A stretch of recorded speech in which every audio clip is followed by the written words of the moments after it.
The road narrowed the deeper they went. It wound through the pine-covered hills like a forgotten thread, dipping in and out of mist as if the fog itself were alive, watching, waiting. Trees pressed in on either side, tall and silent, their branches arching like the ribs of some dead beast. As the sun began to sink, the forest bled into a pale gray, and just beyond the final turn, the lake came into view. Lake Grisham. It stretched out cold and vast, a sheet of dark silver beneath the low clouds. In the fading light, the water seemed motionless, frozen in time. A thin veil of mist hovered just above the surface, curling and writhing like breath on a mirror. A single dock jutted from the shore like a broken finger, its wood black with rot. Behind the lake, nestled into the hillside, stood the house. It was older than it looked in the photos. Larger too. The realtor had described it as a Victorian-era gem with ample character, privacy, and lakeside charm.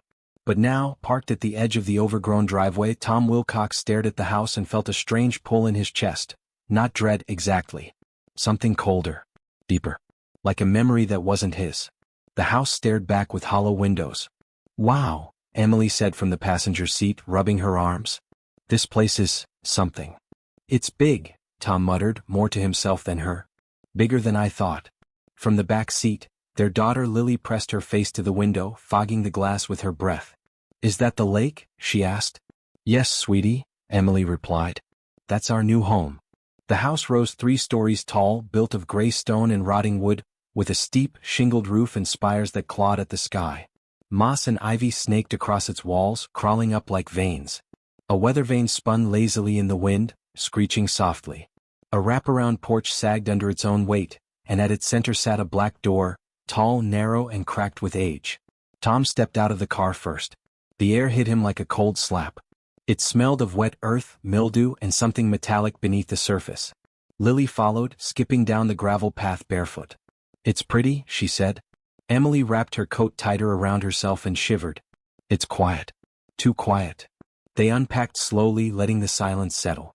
The moving truck wouldn't arrive until morning, so the essentials were packed in boxes they carried inside by hand. The house groaned as they entered, every board underfoot moaning like it resented the intrusion. Inside it was darker than it should have been. The foyer opened into a grand staircase, the banister carved with strange, curling patterns, almost like waves. The wallpaper was yellowed and peeling, and a faint water stain bloomed on the ceiling like a wound. Lily wandered ahead of them, her small feet silent on the dusty floor. She stopped halfway up the stairs, her eyes fixed on a door halfway down the hall. It was black. Different from the others. Older. Before Tom could call to her, she reached out and touched the doorknob. "Lily," he said sharply.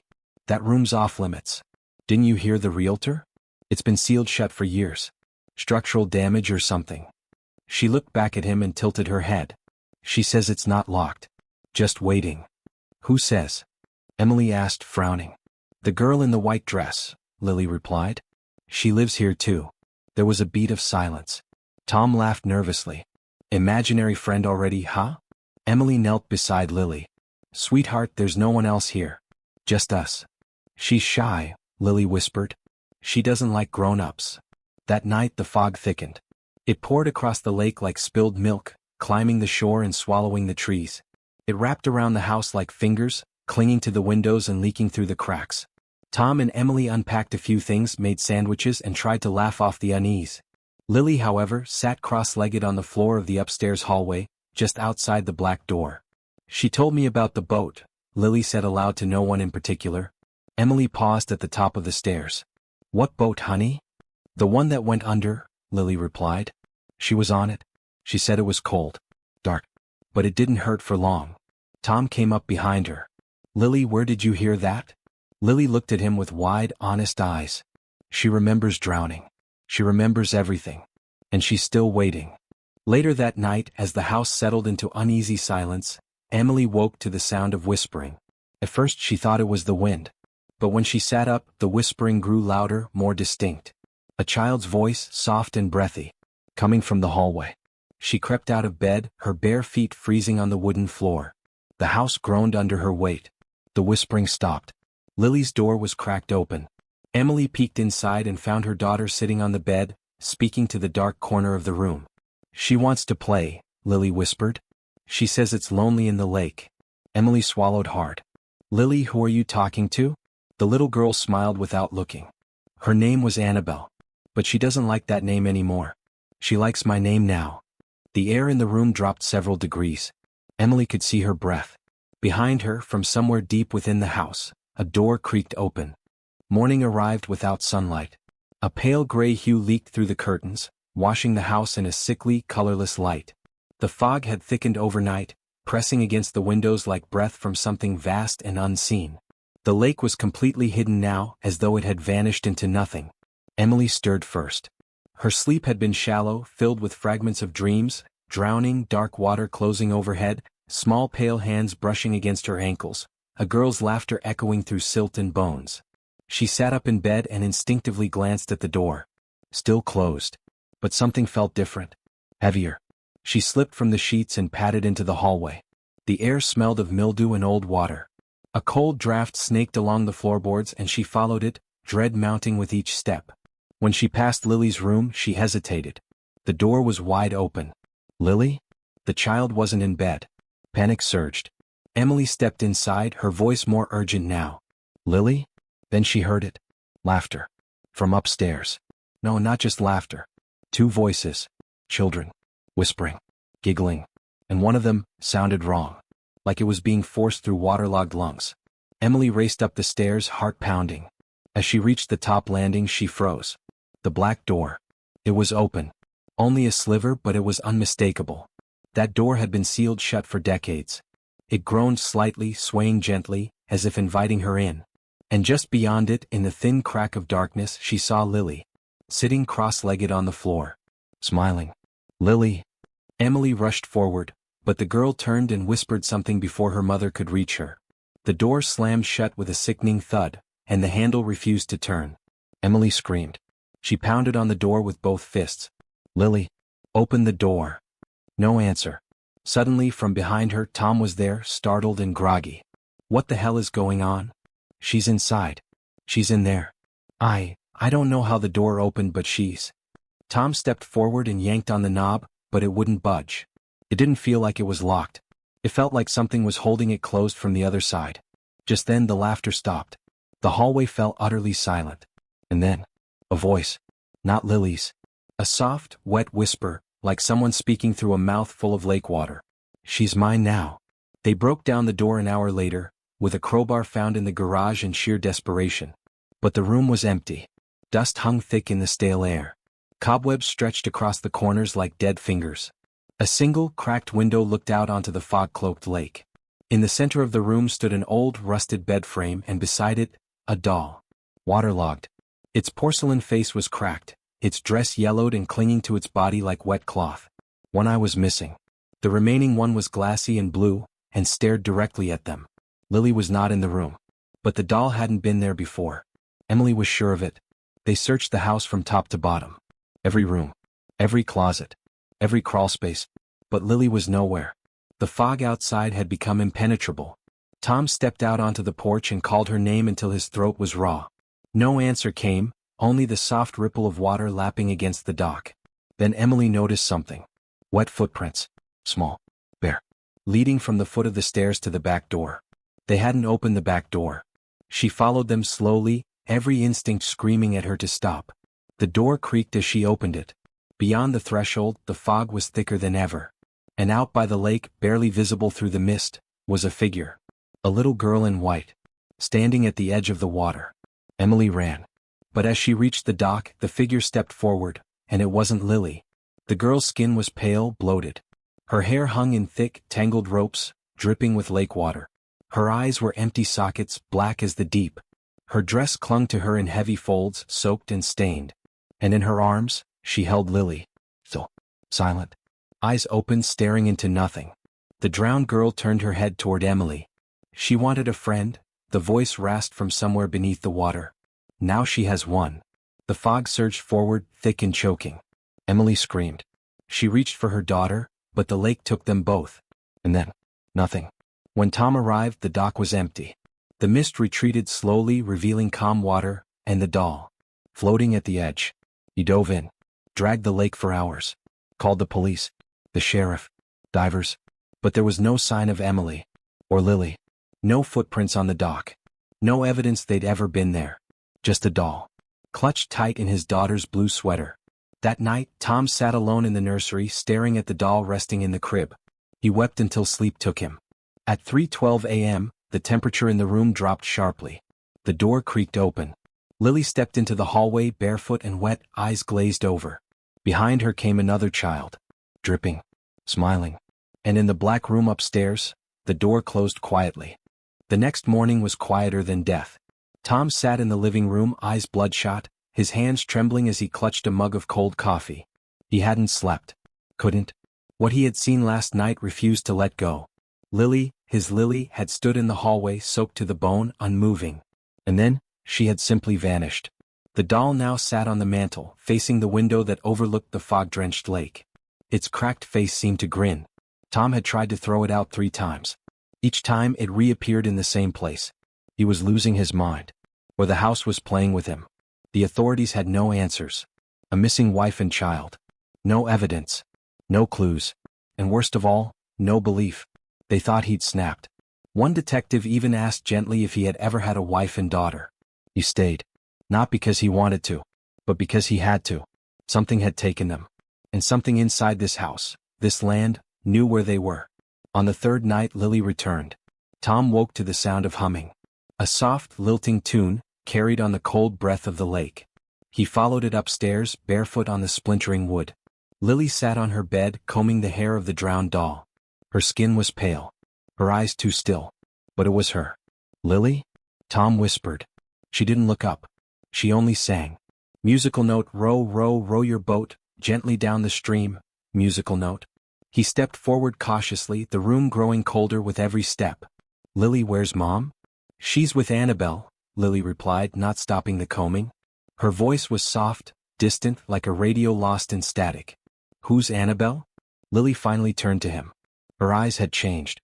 Dark rings encircled them, and inside her pupils, Tom swore he saw water. Black, still water, rippling inwards like something trying to pull him in.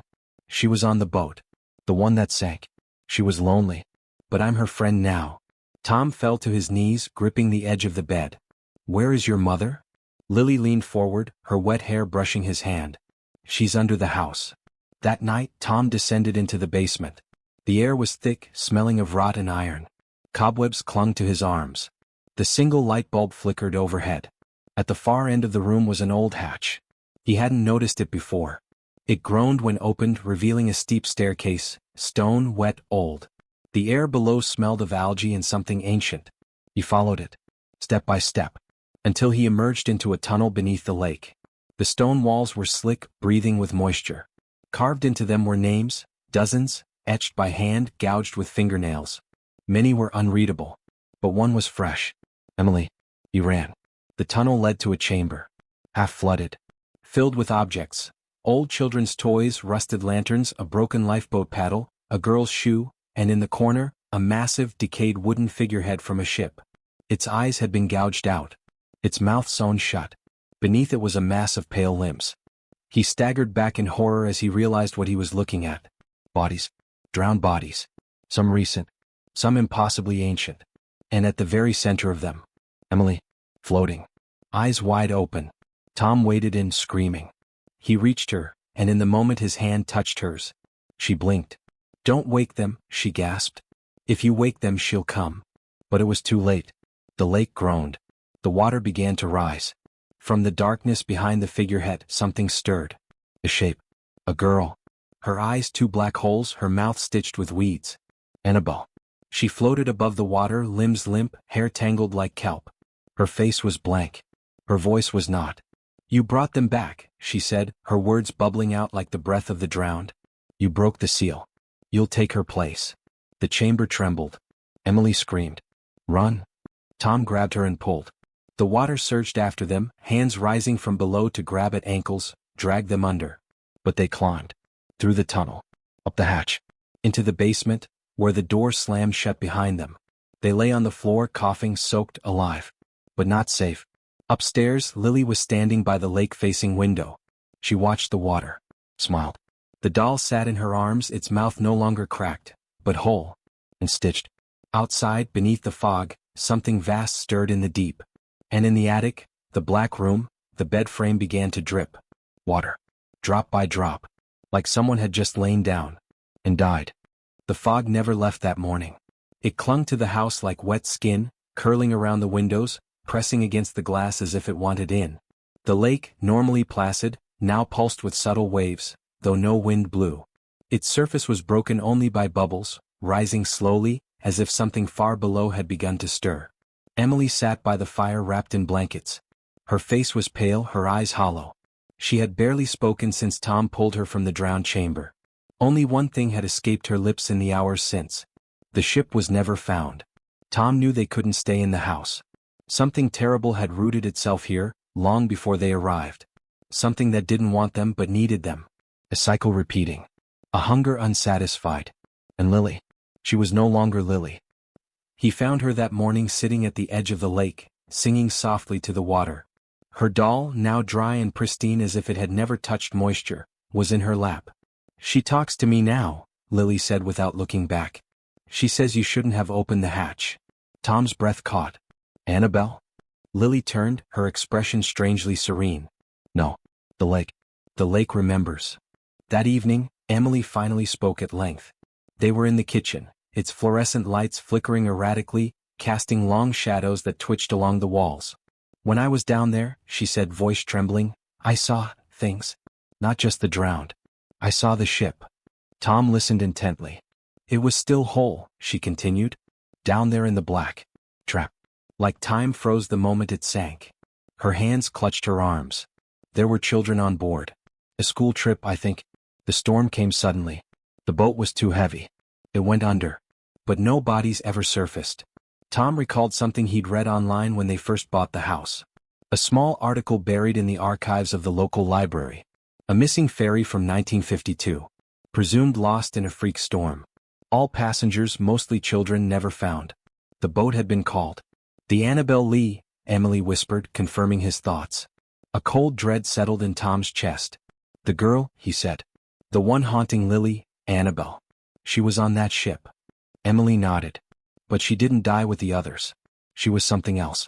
Or maybe she became something else when she drowned. Her body never decayed. Her eyes. I saw them in the dark. She's alive down there. In a way." Tom tried to speak, but the ground shuddered beneath them. Just once. A deep tremor, like something shifting in the depths. They ran to the window. From the lake, a low groan echoed, like metal tearing slowly. And then, lights. Dim, sickly yellow lights. Flickering just beneath the water's surface. Cabin lights. A ship's outline slowly emerged beneath the fog, half submerged, impossibly close to the shore. It wasn't there the day before. It couldn't have been. And yet it was. The Annabelle Lee had come home. That night the dreams returned. Tom found himself walking the halls of the ship. Rusted, wet, stinking of salt and rot. Children's voices echoed, whispers, sobs, laughter twisted by pain. In one room, dozens of tiny beds lined the walls. All were soaked. On each one lay a child. Eyes open. Smiling. But unmoving. He walked on. A girl waited at the end of the corridor. Annabelle. Her skin was white as bone, lips sewn tight with strands of dark green moss. Yet somehow he heard her voice in his mind. She took us. One by one. Because we sang to her. Because we believed. Now it's your turn. When he awoke, his hands were wet. Not with sweat. With lake water. 3 a.m. The house shuddered again. The black door on the third floor, the one they were told never to open, stood ajar. Tom stared at it. The wood was soaked, swollen with moisture. From within came the sound of water lapping, like the inside was no longer a room, but the edge of the lake itself. A voice called out. "Daddy." "Lily." He rushed forward, heart pounding. Emily screamed behind him, warning him to stop, but the voice was too real. Too close. Too hers. He pushed open the door. There was no room. There was only black water. An impossible expanse stretching far beyond the dimensions of the house. And on the water floated the Annabelle Lee. A ghostly ship, half sunk, its deck flickering with phantasmal light. Figures moved aboard, children, dressed in old-fashioned clothes, pale and silent. Standing at the bow was Lily. Behind her, Annabelle held her hand. Tom stepped into the threshold, his foot sinking into water that shouldn't have been there. "Give her back," he screamed. Annabelle turned. Her moss-stitched mouth parted. But it wasn't her voice that came. It was all of them. The drowned. A chorus of agony and longing. You open the door. Now you stay. Hands rose from the water. Grasping. Clawing. Dragging. Tom tried to pull back, but it was too late. They were everywhere. Water filled his lungs. The cold became inside him. Darkness swallowed everything. And then, silence. When he opened his eyes, he was on the deck of the ship. Everything was quiet. The fog dense. He could barely see his hands. Lily was there. Alone now. Daddy, she whispered. He ran to her, wrapping her in his arms. We're leaving. Now. But Lily only shook her head. She won't let us. Who? He demanded. A shadow rose behind them. Tall. Thin. Hair flowing like seaweed. No face. Just a mouth stretched unnaturally wide, filled with lake water and children's teeth. The Lady of the Lake. Tom screamed as her arms stretched wide, covering the sky above them like storm clouds. And below them the lake began to rise. The lake swallowed the sky. Tom screamed as the creature's shadow loomed above, a silhouette forged from rot and sorrow. Its long arms, woven from waterlogged weeds and bones, unfurled like wings. And then it spoke, not in words but in memory. Suddenly Tom was elsewhere. Not aboard the Annabel Lee. Not in the present. But in a time before the lake had a name. The village had once been thriving.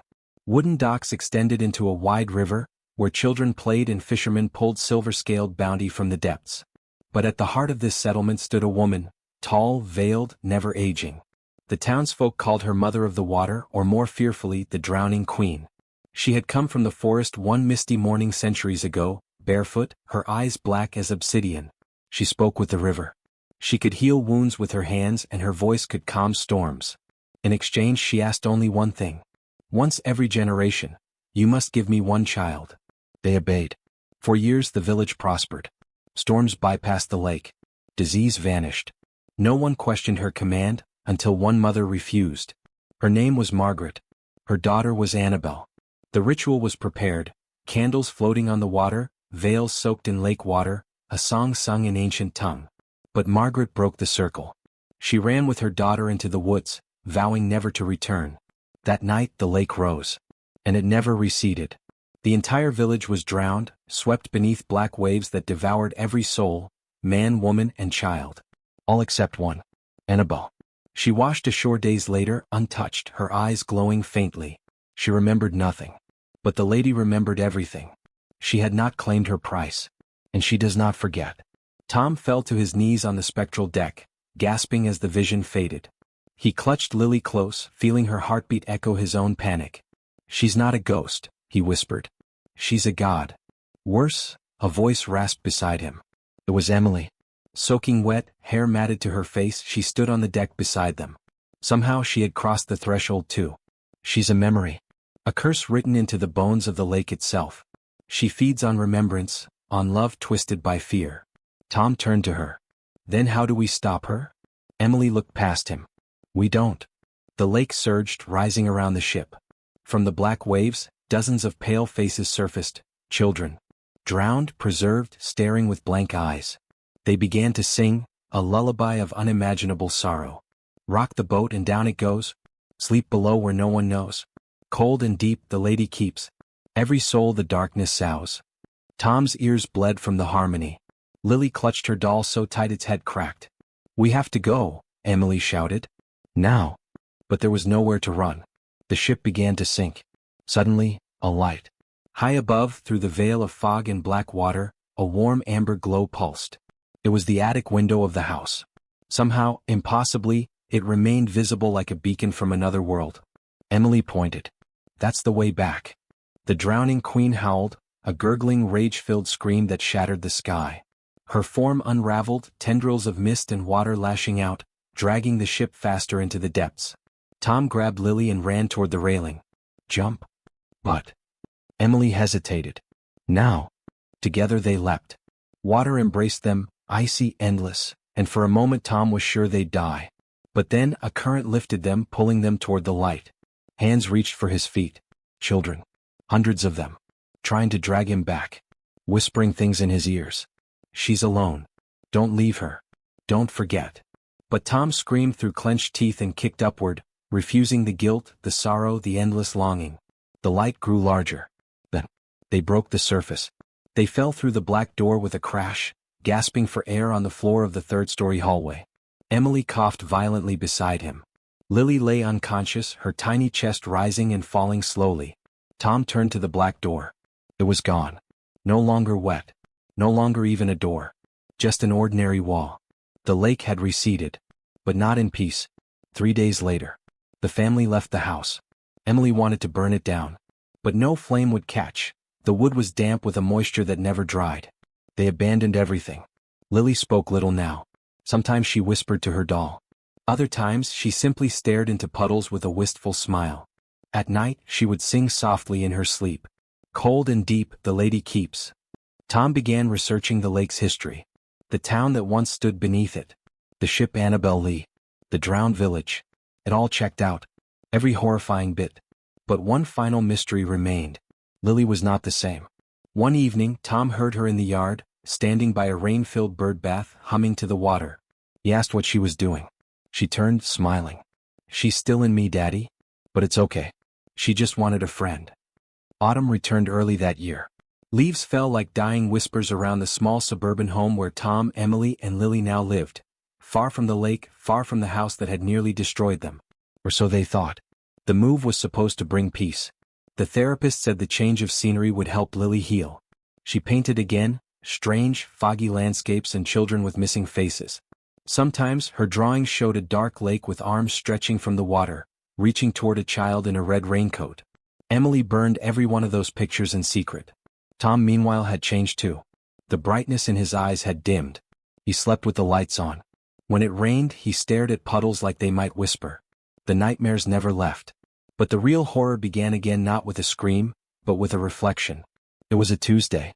Lily stood before the mirror in her bedroom, brushing her hair slowly. Her eyes were dull. Her mouth did not move. But the reflection smiled. Lily, sweetheart? Emily knocked softly. Dinner's ready. No answer. Emily entered. The room was dim but warm. Lily stood still as a doll before the full-length mirror. Emily's heart caught in her throat when she saw it. Lily's lips weren't moving, but her reflection was singing. Sleep below where no one knows. Emily rushed forward and grabbed her daughter. Lily, snap out of it. But Lily didn't blink. Instead, she whispered, her voice sounding older than it should have. She says, she forgives you. Emily froze. What did you say? She said she forgives you. For breaking the circle. For running. She says, it's my turn now. That night the power went out. And with it the barriers fell. Water began dripping from the walls, pooling at the baseboards, soaking into the carpet. Not clean water, but black, cold, smelling of rot and weeds. The mirror cracked. From within its depths she came. The drowning queen. Not as a shadow this time, not as mist or memory, but as flesh. Her eyes were hollow sockets filled with stars. Her mouth wept water and blood. She stepped barefoot across the soaked floor, each step hissing with cold steam.